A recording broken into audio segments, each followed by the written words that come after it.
Nah, Assalamualaikum warahmatullahi wabarakatuh. Di sini kami akan mempresentasikan UAS literasi data kami, di mana kami akan menjelaskan tentang Claritin. Sebelumnya perkenalkan dulu, kami dari Prodi Manajemen. Nama saya Budi Santoso. Nama saya Rangga Arif Avandi Surya. Dan lanjut saja kita ke pembahasannya saja.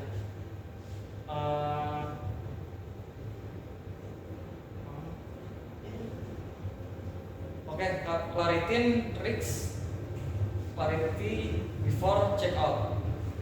Ini adalah alat bantu keputusan belanja online untuk transaksi bernilai tinggi. Gambaran umum usaha, Claritin merupakan platform digital yang berfungsi sebagai alat bantu keputusan bagi konsumen dalam belanja online. Claritin tidak berperan sebagai marketplace, tidak menjual produk, dan tidak menilai penjual secara langsung. Fokus utama Claritin adalah memberikan gambaran resiko yang ringkas dan mudah dipahami sebelum konsumen menyelesaikan transaksi pembelian di marketplace.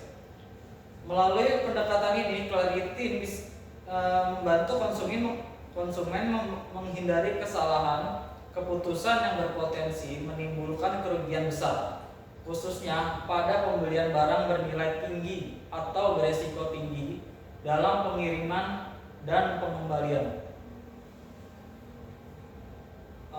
Untuk selanjutnya ada pertumbuhan e-commerce. Pertumbuhan transaksi online meningkatkan pesat. Dan yang kedua ada barang bernilai tinggi makin sering dibeli online. Dan yang ketiga ada marketplace menjadi kanal utama distribusi. Dan selanjutnya ada realita di lapangan. Fakta yang terjadi, konsumen sudah cek rating, konsumen sudah baca review, konsumen sudah pilih official store. Dan jangka panjang tetap kecewa, tetap komplain, dan tetap retur. Akar masalah Claritin adalah masalah utamanya itu bukan kurang informasi, bukan kurang fitur. Masalahnya yang kedua ada di informasi tersebar, tidak ada kesimpulan resiko, konsumen dipaksa menganalisis sendiri. Oke. Dampak masalahnya. Lalu di sini ada dampak masalahnya, di mana bagi konsumen yang pertama itu waktu dapat habis, lalu yang kedua biaya tambahan, lalu yang ketiga stres dan kelelahan mental. Lalu di sini juga ada bagi reseller atau UMKM dampaknya. Yang pertama itu operasional terganggu, lalu yang kedua reputasi turun, lalu yang ketiga pelanggan akhir kecewa. Lalu siapa yang paling terdampak? Itu menurut high stakes buyers. Yang pertama itu pembeli barang mahal, lalu yang kedua reseller dan UMKM, lalu yang ketiga toleransi rendah. Lalu menurut gap di pasar, apa yang tidak disediakan di marketplace tersebut? Yang pertama yaitu rating, review, dan reputasi penjual. Lalu di sini juga ada solusi, di mana solusi dari aplikasi kami Claritin itu tidak menjual produk, lalu tidak menghakimi penjual, lalu tidak menambah kompleksitas. Lalu ini ada cara kerja singkat produk kami yaitu Claritin. Yang pertama input, di mana dilihat dari rating, lalu yang kedua dari reviewnya, lalu yang ketiga reputasi penjual, lalu yang keempat konteks produk. Lalu prosesnya yang pertama melalui penyaringan, dan yang terakhir yang kedua itu secara merangkum resiko. Lalu output, di mana ringkasan resiko yang mudah dipahami. Nah, ini dia tampilan awal aplikasi kami. Yang pertama itu melakukan pendaftaran login atau sign up. Lalu setelah itu masukkan email atau sandi. Jika tidak bisa mengakses melalui akun Google. Nah, setelah terdaftar muncullah verifikasi dari email. Tunggu selama 1 menit. Lalu tampilan ketika sudah login, setelah diverifikasi muncul seperti search atau enter. Nah, setelah dari situ si konsumen dapat memilih produk atau barang yang ingin mereka beli. Contohnya misal sepatu, sendal, atau sepeda, atau lemari, dan lain-lain. Lalu ini output utamanya dari produk kami itu aplikasi kami itu Claritin, di mana dilihat dari resiko pengalaman. Yang dimana pertama resiko dari pengiriman, lalu yang kedua resiko kualitas produk, lalu resiko komplain dan return.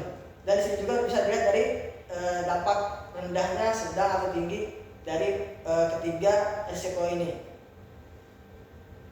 Lalu ini ada contoh kasus, di mana contoh kasusnya menurut beli iPhone official store, di mana produk lemari S besar yaitu 2-4 pintu, di mana sini platformnya Shopee, melalui Shopee, di mana tipe penjualnya itu official store atau authorized seller, di mana karakter produk tersebut dapat dilihat dari ukuran besar dan berat. Lalu yang kedua sensitif pengiriman, yang ketiga biaya retur tinggi, yang keempat ekspektasi pembeli tinggi. Lalu di sini juga melalui dampak resiko pengiriman kalau berdasarkan tinggi ya, yang dimana alasan sistemnya produk besar, yang dimana resiko benturan dan handling secara tinggi. Lalu yang kedua pengiriman sering melibatkan pihak ketiga atau disebutnya ekspedisi besar. Lalu yang ketiga keluhan meningkat pada pengiriman luar kota. Lalu yang keempat lantai tinggi atau akses sempit. Lalu yang kelima kerusakan sering baru terlihat saat pemasangan. Lalu di sini juga ada risiko kualitas, dilihat dari jika produk pengiriman tersebut sedang, yaitu dimana alasan sistemnya produk umumnya lolos QC Fabric. Lalu yang kedua, namun terdapat pola keluhan, di mana contohnya pennya kecil, lalu ada pintu tidak presisi, lalu yang ketiga suara abnormal setelah dipasang, lalu yang keempat masalah sering muncul bukan dari unit melainkan tetapi dari handling dan pemasangan. Lalu di sini dapat dilihat menurut risiko secara komplain dan retur, di mana alasan sistemnya yang pertama return barang besar, di mana proses panjang, lalu yang kedua biaya tinggi, ketiga mulai syarat ketat, keempat banyak kasus, di mana kasus tersebut retur ditolak karena kerusakan fisik, di mana dapat di penggantian memakan waktu lama. Dengan solusinya yang pertama teknisi datang dulu, lalu yang kedua bukan langsung secara tukar unit. Demikian dari pengaplikasian Claritin kami. Untuk kekurangannya mohon maaf dan kelebihannya mohon dimaafkan. Wassalamualaikum warahmatullahi wabarakatuh.